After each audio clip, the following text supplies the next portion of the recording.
strong. Yeah, sure. 'Cause when I read your narrative, you say that how we perceive life through a stencil of the mind, and I kind of picture that as like we have this kind of big cloud around us, and then it's almost like this cloud could be all dark like a storm, and then we're viewing the world through that, and then everything seems to be cloudy then, and there's no sunshine. But if you get rid of that cloud, then the sun comes through and everything lifts and it's all nice. It seems, Right. is that a good analogy of what you're trying to achieve and how we are as human beings? Well, that would certainly be one way to see it. Yeah. Sometimes I see it more like the world is what it is, and you are a spontaneous, constantly spontaneous expression of the life force and of creation. We aren't static. We're constantly being recreated, our cells, everything. And so we are more like an emanation, if you will, than a static thing that we think of. And so knowing that we're far more flexible than we acknowledge. And so for me, when I think of this stencil, it could be a cloud, but I see it sometimes literally as a stencil, like we used to draw with as kids, and that's up in front of my eyes, and I'm seeing the world through that. And so, and my focus oftentimes gets focused on the stencil, as opposed to even the parts of the stencil that aren't obscuring the world, that you can see through, right? There's holes in a stencil, that's why it's a stencil. So looking through them, you can see the person in front of you, or you can see the world in front of you, and but you can only see parts of it because it's blurred by that stencil. And like I said, your focus can sometimes shift back, and you're just looking at the stencil, and you don't even see the world. You only see the stencil. If you pull that stencil away, I feel that sometimes when I work with these techniques, and I have an old thing that's bothering me, and I can't, and it just keeps coming up every time that happens, whatever it is, that when I finally get to the point where I have been able to dissolve the tether that keeps me stuck to that program, to that old negative thought, or to that, in this case, stencil we're using, that then the stencil falls away, and you just see it for what it is. He's yelling at me right now. Does he need me to walk away? Is there anything I can do to help? As opposed to the stencil says, oh, you shouldn't be yelling at me, or there's something wrong with me that he's yelling at me, or how dare you yell at me, I'm not, What's all that about? He's got a problem, he's yelling. You know what I'm saying? Without a stencil, that's what you see. And your intuition says, you know what, you better back up. Or your intuition says, honey, what's wrong? I hear that's what something's hurting you. You know what I'm saying? You can hear your intuition better when you are not looking through that stencil, when you can just see life the way it is and not make it about you or some old thing that happened before, which just really isn't it, but it looks kind of the same. Okay, so basically, is it to do with what you're teaching is a way of changing people's perspective, or is it the way they think? Is it how do you work? What level do you work on? Well, several levels, and that's it takes pretty much. How do I answer that? First of all, we spend a little time exploring the concept, and then we use, because a lot of these stencils and a lot of these perspectives that we have, if you will, are generated, are stuck to an old wound or pain or something that happened to us long ago as children, whether it was a repetitive thing or a one-time thing that was somewhat traumatizing.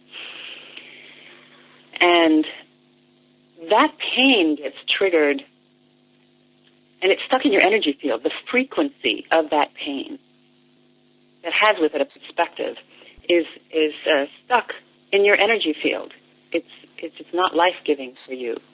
The energy of fear that you have of dogs having been bitten as a kid has nothing to do with the present.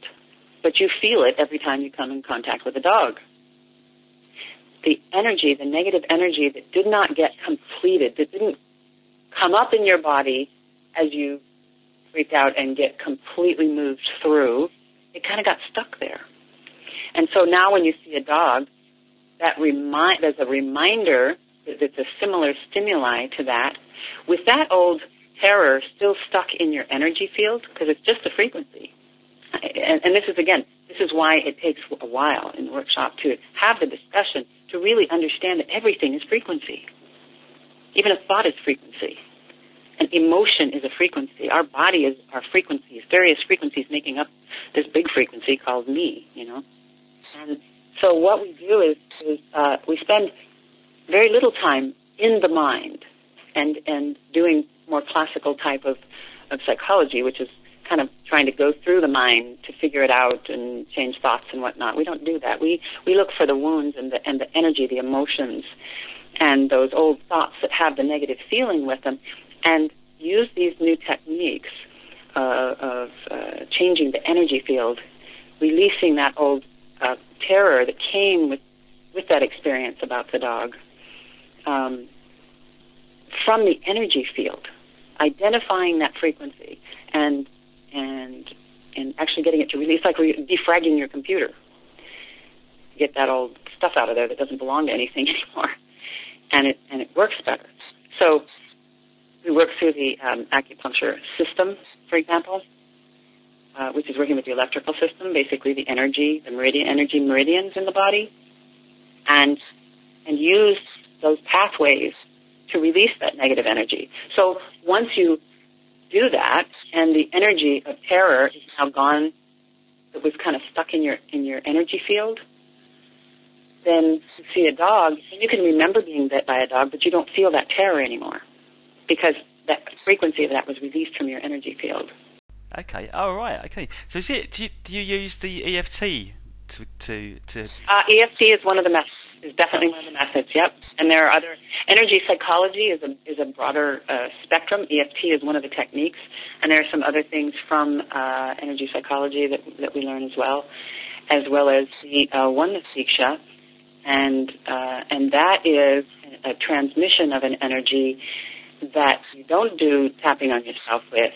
You just become receptive for a facilitator to tune into more strongly and project the energy frequency that is, they call it the Oneness Diksha, because this energy has the capacity to really bring about a shift in your energy field by recalibrating the chakras, the energy centers, and also causes a change in certain parts of your brain activity. So the part of your brain that doesn't stop saying, remember this, be careful, remember that, do that, or she did that a long time ago, don't ever forget her, all that, that chatter we can't seem to stop, that part of your brain, by way of resonating with the Oneness Diksha, actually gets calmed down. Yeah. So you don't have to even work at it. It just calms that part down, and it tends to activate the part of your brain that we relate to as, some people call it the spiritual center. There's all kinds of scientific definitions for that as well, and explanations. But it ends up giving off the endorphins that make us feel calm and actually bring about a sense of upliftment and well-being and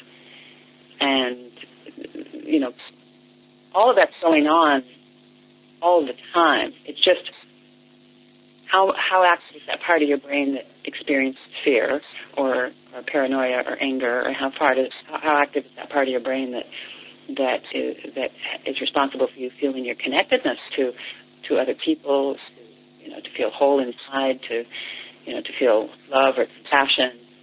And that's what the Oneness Blessing is about. And it is the simplest technique, and that's what we will be doing for sure in Aberdeen and in London. Yeah, sure. So you've got the CD available as well, and that's you've got a website dedicated to that, haven't you, at www.opentooneness.com.